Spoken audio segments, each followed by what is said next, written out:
Hello and welcome to Mastermind. Our mission is to build million and multi-million dollar businesses so that we can have financial freedom, time for our families, and make an impact in our communities. Let's kick it off with some big wins.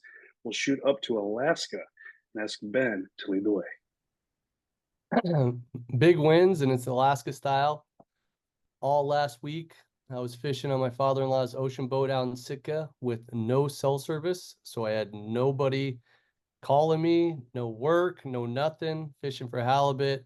Went to some wild hot springs, sat in the hot springs and just putted around. And it was a very much needed relaxing trip. That is awesome. So was the salmon running? No, we're in the ocean. So Out in the ocean. Okay. yeah. All So right. we didn't catch any salmon, but we were probably doing something Mhm. wrong. So, Yeah. Good. What did you guys have a good time? oh gosh, so Yeah. nice. No cell phone signal. Right on. Yeah. Okay. Awesome. Very good. Thank you, Ben. Jason. Impossible to follow Ben in that. Thanks, Ben. Big wins. Let's see. Checking out my first BNI on Thursday, thanks to Steve's recommendation last week. So that'll Good. be, yeah, hopefully that'll produce some fruit. Yeah. So just a little extra encouragement, Ben. How's networking been for you? At BNI, it's phenomenal. I just won a huge commercial building and I was the highest bidder, but it was strictly because of my relationship with them from BNI. And it was all just because of BNI. That's what he told me too. It's like, I just have that relationship with you through BNI. So There you go. Right on. Cool. Thank you for sharing, Ben. All right. Alex, go ahead and unmute and share your big wins, please. Hello, everyone. Yeah, big wins. Our crew stays busy all the time. Projects are coming on profit. So yeah, we're hitting 45, 50. One of them came out to 30, but yeah, that one was a big project, but it was a good one. So yeah, it's just everything's going smoothly now. Awesome. Good deal. And it's always sunny in San Diego, right? Always beautiful, yes. Yeah, And right now, yeah, we're 70, 74, so it's good because the past days has been a little hard for us. Yeah. We're spoiled. Yeah. Okay. Right on. Absolutely. Let's go up the road just a little bit. Now, I say a little bit, it's a few miles, but depending on if you jump on 405, it's 5 hours. David Cooley. Big wins there up in Torrance, just outside LA. Hey, what's up, guys? Yeah, so I got to go to Liberia, Africa for 8 days, and then my uncle had a funeral, so we got to get a lake house in that area. So it took off about 2 weeks. I came back, everything's going good. Yeah, right on. Where was the lake house? It was up in Victorville. There's a little area called Spring Valley Lake, Oh, okay. and Okay. so we camped out there throughout the funeral and Right everything. on. Got to see family. It was really Nice. You said 8 days in Africa? 8 days. Yeah, Wow. Liberia. Wow. Okay. Mhm. Liberia. Yeah. Never Yeah. been to the continent of Africa yet, but okay. One day it's on the bucket list. Let's check it Yeah. out. It is an awesome mission trip. Yeah. Right on. Very good. Thank you. Jeff? Big wins is we finally finished that church that we had an 85-foot lift out there on 100-degree days, so that was fun. We finished that and we've hired a couple new ones now. We're up to 13, I think.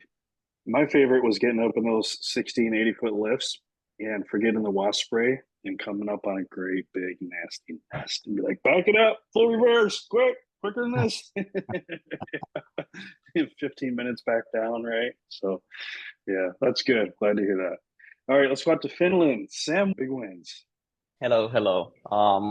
Last week, we had a couple videographing days, so we were able to shoot lots of content for our marketing and branding. So it was a nice experience, and now we are all stacked up for a long period. Yeah. Okay, so you said video crafting. Video shooting, photos, Video videos, shooting. and Yeah. that kind of Yeah. stuff. Yeah.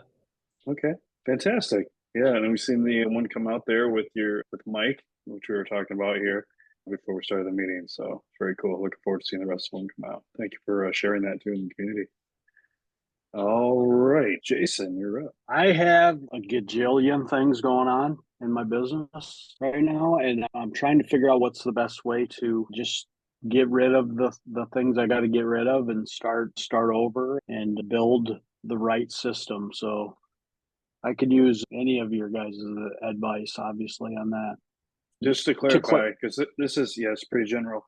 You feel overwhelmed, you have a lot going on. You just need to figure out how to prioritize or how to delegate. I've been painting for 30 years, and it wasn't up until a couple of months ago that I ever heard of such a thing as a tech stack, right? We've obviously used things along those lines, the life of a lead, what's the best way to capture your clientele and put them in a list that you can easily access so that you can stay top of mind with them. When you look at a business from start to finish, there's a lot of different things that we've done, and there's a lot of things I think we can change or be more productive in and efficient in. So I'm probably just looking for some encouragement because I'm a classic overthinker. Keep going. You've got this. And it does get better because that whole thing, especially after we've been doing stuff for a really long time, can get overwhelming. And when you get, whether it's You Can Book Me or whoever, and you get one thing done and then you just move on to the next one, because otherwise it can paralyze you to where you don't get anything done. Do you guys, thank you, Jeff. I was hoping to hear from you. Do you guys think that concentrating on one thing or another is more important, especially right now in this, I'm just going to call it the beginning stages? Is it making sure the website funnel is intact? Is it getting our client list production? What's the main focus, you think? Yeah, so this is good. Chunk to chew on, ain't it? Yeah, okay. What you want to do is you do want to focus on one project at a time. The key is to figure out which one is going to give you the 80-20 leverage, right? Which one is the most important, going to either free up your time or create more profits for you the fastest out of everything else that's going on, right? Time or money. So take a look at your projects and which one is going to free up more time and or create more profits for you first. And then that becomes your priority project, number one. And then focus on that one until it's completed and then go on to the next one. But if you keep jumping around, it's going to just drag everything out much longer than it would take. So there's a fun exercise that I like to do for proving that multitasking actually slows us down. And the exercise is, do me a favor, entertain me, Jason. We'll just walk through this real quick. And the exercise is count to 10 as fast as you can. Ready, go. 1, 2, 3, 4, 5, 6, 7, 8, 9, 10. Nailed it. Okay. Now I want you to say your ABCs. I think it's through F. I think F is 10. As fast as you can. Ready, go. No, it's not. A, B, C, D, E, F, G, H. Nailed it. Wham. Okay, ready? Here's multitasking. I want you to alternate. You want me to count to and 10? Do the alphabet? Yep. Back and forth. To 10 into I. Ready, go. 3, 4, 5, 6, 7, 8, 9, 10. No, it's 1A, 2B. Oh, gee. Now you're just trying to embarrass me because we're on video. No. I'm not trying to embarrass anybody. Listen, I've been through this exercise with others. 2B, 3C, 4D, 5E. Tough, right? This is okay. So this is it. It's just an exercise to prove that multitasking is not an asset. It's not a skill. It slows us down. And Darren Hardy's got this great video on multitasking on YouTube, and he says CNN reported this study. I forget who did the study, but they said that when you multitask, your IQ, actually, no, what he says. So when you multitask, your IQ drops 10 points or something.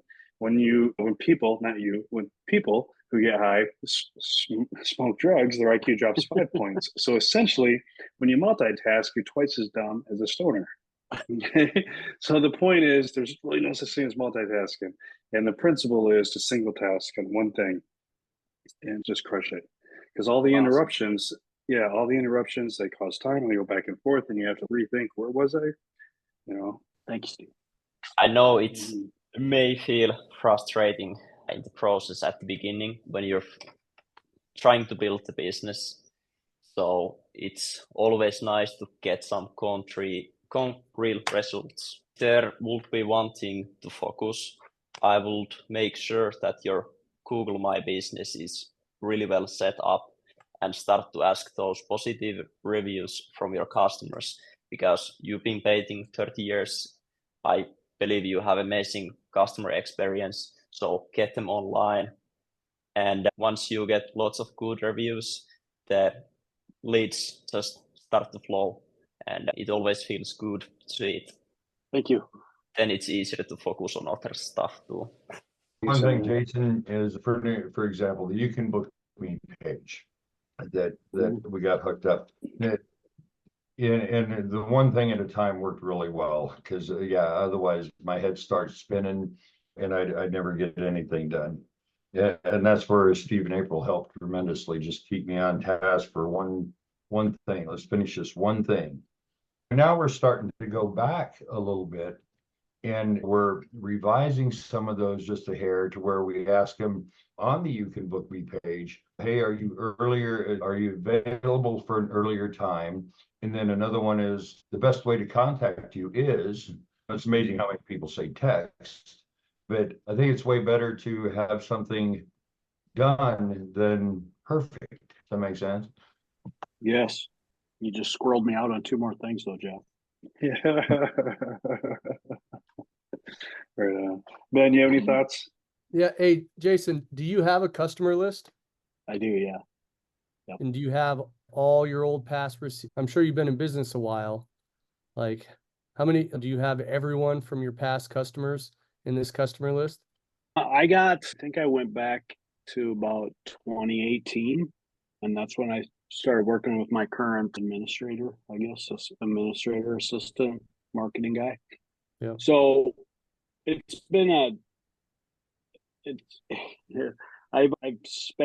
had Brandon's his name, and I've had Brandon spend a lot of time getting that list accessible, right? Because we collect the data, so in part we know where we got the lead from, which I think is important. It's not necessarily super critical, but when it come time to, because we do a monthly newsletter, and when it come time to do that, it's just like it was a free for all. We're sending people that that maybe gave us a bad review, or we'd be sending it out to somebody that had no business even getting it, say a commercial general manager or something, which, not to say that you can't produce something from that, but it just seemed like there was a lot of excess and overlap, and people getting it that probably shouldn't have gotten it. Yeah, you're always going to have to update your customer list. Like, I just sent out my newsletters and I got about 13 back. But the one and this is, I don't want to throw more on your plate and everything else. No, I love it. I'm taking notes. First, you need to delegate everything you can possible. I have a virtual assistant, and he does all the mundane stuff that I don't want to do. Data entries, updating customer lists, all the back end stuff that I just really don't want to do and enter in. And then the other thing that's made my life so much better is the automation. And because it's 2024, there's so many things to automate. So I don't have to enter in. When someone hits accept proposal for me, it gets automatically, all their information gets sent onto the customer list. So nobody has to do anything. It just gets automated and zapped right into it. And those aren't the things you probably want to start in right now, but I will tell you, my customer list that is actually accurate is absolutely pure gold, that I am busy year round because of that freaking list. I got 1,000 people on there, but if you have that to a detail of everything, and then you just keep updating it, so you're not just spending money by sending people things, mail's always going to come back, or something's always going to come back. But just get that really detailed in line, because then that's been a huge benefit that I've just really focused on, is making sure my customer list is perfect. Yeah, I feel the same way about that. I think that your leads are going to close at a higher rate when it's repeat and referral business, right? So I think concentrating on that versus spending money on strangers. Yeah. Thank you. Awesome. All right, moving along. Alex, you're up. Thank you. Yes. The only thing I might know what you're going to answer, right? But taking advantage, we have a couple commercial painting companies here as well. And the one project that we just finished a month ago, it was a big project, residential, but he owns a large business on sprinkle systems and security and all that. So it's a multi-million business. And they have a building, they own the building where it's like a 2-story, and he wants me to quote, if I want to, only the metal of the front glass of the building. So it's 3 elevations, not super big. It's something that I feel capable of doing it, but I'm not sure if I need to take this project, taking the chance, or I'm knowing also there's also first time doing it, and I'm gonna be dealing with him like an owner. So it's like somehow not going through all the hoops of bigger management companies. So I don't know if I should take on this project that I feel I can handle it, or should I just say refer to someone else? Yeah, good question. So I'm gonna lead here because I have a little more context for your situation. But now, how off the top of your head, or just a guess, how many weeks do you think you'd be on this project? 2 weeks. 2? Okay, so it's not too big. It's big, but it's not too big. No. Okay. Being that you already know the owner, he's already a raving fan, you're working direct to owner. If this is something that you'd like to do, I'd go for it. And don't give it away either, right? Because she's already a raving fan. So when you bid it good, bid it well. Yes. Now on pricing, because I don't know if it's make a difference when you're pricing commercial versus residential. On his house, he's on the construction business as well, so he knows when it's expensive, when it's cheap, and because he shared that with me, that my pricing, it was okay for him on the interior, but on the exterior, he says that somebody else painted for cheap, so he knows the difference. Now, I don't know. For me, 2 weeks is 2 weeks, but I don't know if I should take something else in consideration, being a commercial project versus residential. No, just bid it for what you want to make on it, for what you want to get. Yeah. And it sounds like he's looking at numbers. Bid it well, because it's not in your wheelhouse. It's not something you typically do, but it's something you can do. And I would just make sure you bid it well, and that if you get it, you'll be happy that you got it and you'll make some money. And just know that you might not get it. It's okay. Yeah. Any other thoughts, you guys, for Alex? You ready in this? Yeah, bid it to make your profit margin. Don't try to give him a deal for it. And if he is bid shopping, that it is what it is then. And there's always going to be a painter that does things cheaper than us. Always. And it's just a race. Especially for contractors. Yeah. It's just a race to the bottom to try to get a job. And you're not doing this for fun. You're doing it to make a living. So. Yeah. No, I think he's not price shopping. I think he's very fair, because he was on the interior. This is one of the customers that I did like the process of pre-qualifying over the phone. I said, when I go into your project, because he found me on Google. So when I said, when I go see your residence project, I would like to have a yes or not on the spot, to be respectful. And he agreed to that one. So when I present my pricing, I pretty much like price it where it's supposed to be, into play safe, because I didn't know the person. And he says, okay, I know that I agreed to this one, but I'm taking my wife to the airport, but I'll get back to you in the week, because that was a weekend. He did. He approved the project and everything went smooth. He paid me on time whenever I asked for payment. Okay. And he just kept repeating, like, I'm very happy with your service and your professionalism. So he, instead of, when he mentioned the other guy was cheaper on the exterior, I didn't price the exterior, but he says, can you fix something, because the other guy didn't do well. So he pretty much applauded me to be up higher instead of lower. So I think it's gonna work out, because I mentioned everything that Steve bring up. He's the owner, so we're gonna be dealing directly. And I said, I don't do this type of projects every day, but I have done in the past couple of them. So I think it's good. Yeah. Okay, bid it to make money and let us know how it goes. Thank you. You're welcome. Jeff, you're up. All right. One of the things that I'm currently doing is I'm going back a little bit in revising my mission statement, my vision statement, and then I'm at the core values stage, so that as I'm doing interviews and stuff, there's certain core values that I want to be looking for. And I used the 11 questions but I'm trying to take it a step further now. Has anybody done that? I have all my core values, vision, and all that mission statement. I can send it to you, Jeff, just so you can look at it and brainstorm and bounce off it. But yeah, I have it. I can email it to you. So. Yeah, exactly. We had our first Monday morning meeting, and when I sent it to you guys, I didn't see it. It didn't show up. The first picture didn't show up, so I resent it. But that went really well. We used to do those every Monday, and so we're going to do them for the next 4, just at a little restaurant that's got a little room off to the side, and so we get to buy. There's only $132 to buy everybody breakfast. You know. So that was better than the $26.50 a month to rent the shop. Oh yeah, right on.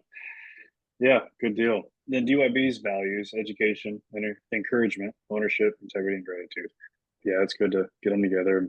And when you get your values together, when you have an idea of what they are, and then what you want to do is have a team meeting, or at least with your leads, if not with everybody, and come up with your values together with your team, but coach them in a way that you draw out the values that you're looking for. If that makes sense. So that way they have ownership in you creating your values. Gotcha. That's good. And thank you for sharing with them, Ben. Samuel, you're up. All right. I was just wondering that, do you guys paint everything on site on the customer project, or do any one of you have a separate space for spray finishing cabinets or something like that? Yeah, good question. Go ahead, guys. We do everything on site, and we just create like a containment on site. We have all the gear, so the team we have a couple sets for the cabinet shops. They'll come and they'll pick everything up and they'll take it to the site and they'll build it right on site. I like doing it that way because there's less room for error, like things aren't going to get banged up. And I just make the deal with the customer when I sell the job. I let them know we come to an agreement on how we're going to set up, where we're going to set it up and everything. And that's what we did. Anybody else doing it in a shop? Anybody else, or is everybody else on site? Jason? I got a shop. I guess we do everything from pulling interior doors, cabinets. Most of our cabinets we do in the shop. We've struggled with containment on site a lot, and some projects they just don't have big enough space. Wintertime, it's really hard to set up out in somebody's garage or take up their basement. So we've tried to do it every way that I think that there is, including setting up a tent outside. I think in the better weather climates, or you can probably be a little bit more on site wise, but here in Minnesota, it's to the shop, especially in the wintertime. You can control the temperatures a lot better. You can keep the bugs out of there, keep the dust down. That's a good point. I've heard about that. Yeah. Things end up a lot nicer in a spray booth compared to somebody's basement, for us anyways.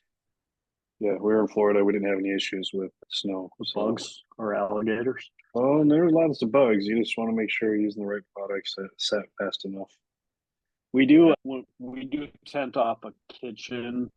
We run air scrubbers and things like that on site. So try to keep the smell down. Right on. And I've done it both ways.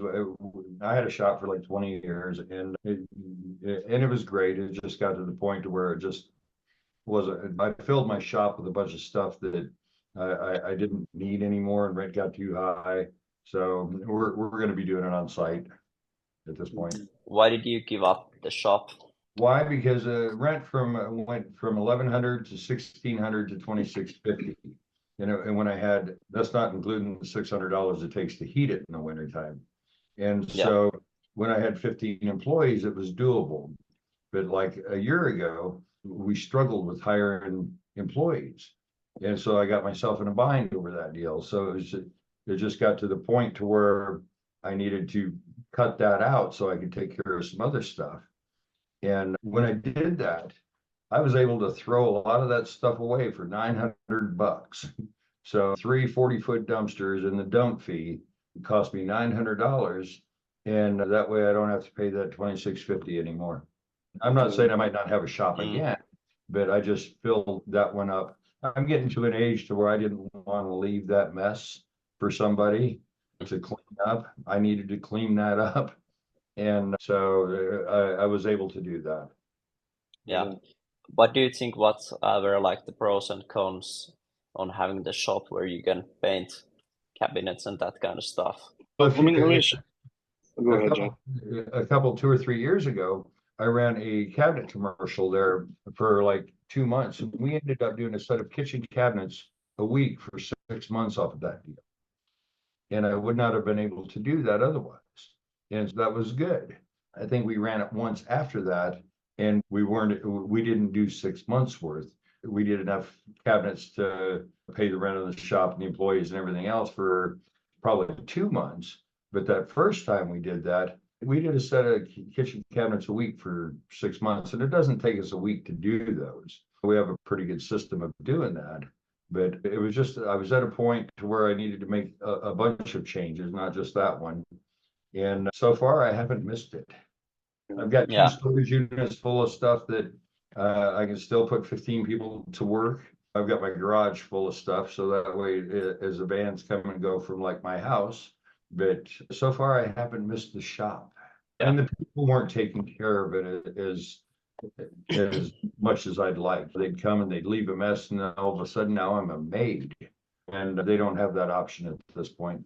Yeah, the one thing similar you want to watch out for is if you decide to go with the shop is that guys will start clocking in as soon as they get there. Then they'll make some coffee, they'll go to the bathroom, they'll start chatting with the others as they come in. And it can get sideways real fast. And so there's a lot of extra overhead that comes in that we don't plan for. And some states, countries have laws that say if they show up to the shop, you have to start paying them. And so Jeff was saying, now this is in Florida, we use storage units throughout town strategically. And we had the same items in every storage unit, and nobody hung around the storage units. They got what they needed and they were going to the job. And it kept it nimble. And it's not, some guys use them, some don't. I prefer to be nimble. And my personal preference was I had a shop back in Michigan when I had my company in Michigan. And so guys would come and hang out and clock in and all that fun stuff. The one good thing about the shop is that we'd have our Monday morning meetings there. And so then when I'd have new people, we could teach them the 6-panel doors, for example. They could paint them, they could spray them. And so it was an excellent place for training for a really long time. Yeah. So at the moment we have like 500 square feet warehouse office space, and we are thinking about trading it in the bigger one. If we like double the rent, we will get 4 times more bigger place. And it will, if we go to bigger one, it will give us new opportunities to also sell different type of customers, the kind of who don't want like cabinets to be painted on site. So we are just thinking about it, but now even that we have the office space, our painters doesn't start the work there. They go straight to the site, and only management uses this office space. So it has been working quite well. Good deal. Right on. David, you're up. All right. Yeah, the same thing I've been working on for probably 3 years. I just haven't got it done. It's the same thing. It's just I think I overthink a lot as far as building our estimating system. I have all the PCA standards. I have the stuff that I need, and I have all the material pricing. It's just a matter of inputting it and getting it done. For estimating? Yeah, estimating. So I need to build out Paint Scout, put all the numbers in there. And biggest fear is that I'm going to bring in new people who are good at sales. They're going to put together an estimate where it's not going to be profitable enough, or I just don't want to have to deal with the headache of getting things wrong. Like, it's really important to me to make sure that we make a profit on every job. But my goal is to bring in another salesperson or two, and that way they could do sales. So okay, so let me just mirror back real quick. Yeah, where we are, because we're not using an estimating app with production rates, we really can't bring on 1 or 2 more. Yeah, I'm using the estimating app. I've had it I've had Paint Scout for a couple years. I build really Mhm. nice proposals, but I'm just not Not in using the production rates. measurements. Yeah. Yeah. Yeah. So if we don't do it, then we're not gonna have the data we need to bring on the guys anyway. So you're worried about a problem that's not even a problem yet. Also, you can't get to the next level if we don't solve this problem. And the good and bad is there's always a problem. It's a theory of critical constraints. So whenever we solve this one, it's just going to reveal the next constraint, right? The problem of business is never finished. It's never done. It's not like a puzzle, 500 pieces and we're done. Each time we solve a problem, it just reveals the next one, right? So when we figure out the production rates here for the estimating, we start sending more pieces down the conveyor belt to the next machine in the factory, the assembly line. But now we're sending more than what it's used to. So now it's, oh no, we got a couple salesmen. We bring on a couple more salesmen there, and a little bit of adjusting, a little bit of tuning in, and then we get them rolling. Mhm. Now, nobody's probably ever going to sell as well as you do. But if we can get them 80% of the way there, and then if we can get 3, 4 of them 80% of the way there, man, you're in Africa on more mission trips, and you're coming to Tennessee to visit me, and we're off doing a lot of fun things. You have more free time. Problems never go away. When we solve this one, it's going to reveal the next one, but don't let that hold you back. Don't let that scare you. We need to step out of our comfort zone and into the magic zone. That's what it is. And it never goes away. The theory of critical constraints. Yeah. Yeah. Just got to grab this bull by the horns. Yeah, I'm pretty close. So then what would be the practical solution? I was thinking that I was going to upload all my stuff into the system from the PCA standards, upload that into the system. And then from there, I was thinking about just going and visiting job sites. I have 5 different types of houses. So trying to figure out how, All right, let me jump in here. Okay. yeah, One is they should have those already, and they should be able to upload them for you so that you don't, that's going to save you all the data entry. They should be able to just upload them for you. Message them, say, hey, drop the production rates for me.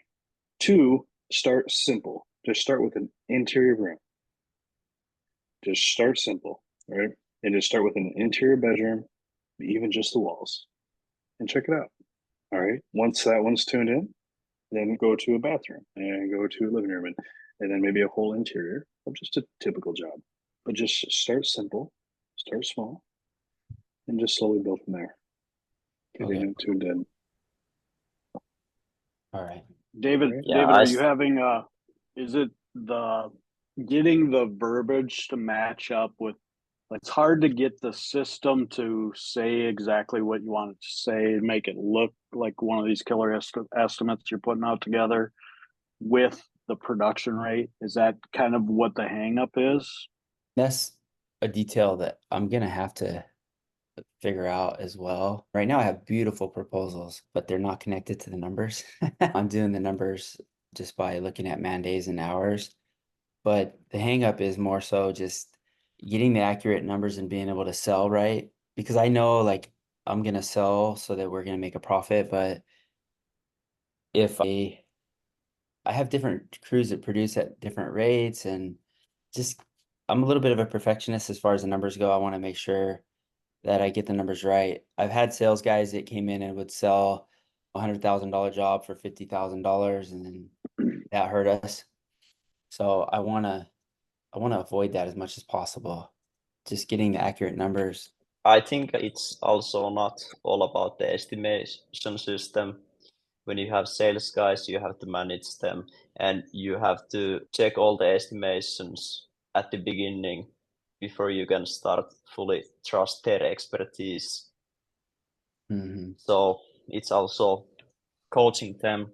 But as Steve just told a couple of minutes ago, I started like he advised. So at first I added in the system only like interior wall estimator. And when I got it going, then I added ceiling, then doors, trims, and now it has expanded. There's everything in there. And if I see one stuff is a little bit wrong, I will just adjust it every time I need to. And also when all the systems and professional data is in there, easier to recruit and teach the new sales professionals to do their job in a way you want them to do it. Yeah. Thanks, guys. Yeah, that's it. You're welcome. Just one step at a time, buddy. You've got this. All right, gentlemen. It's time to roll out with takeaways.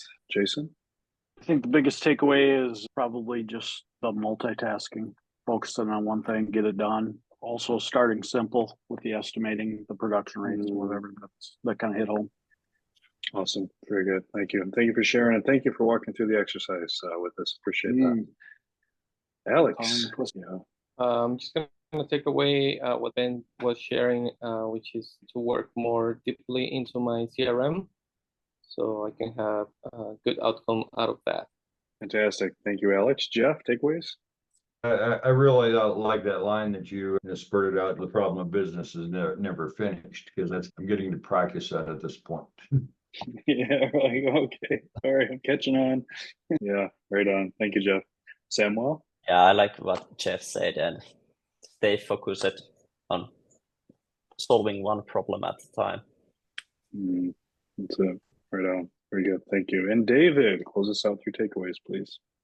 Yeah, I like the critical constraint theory. I think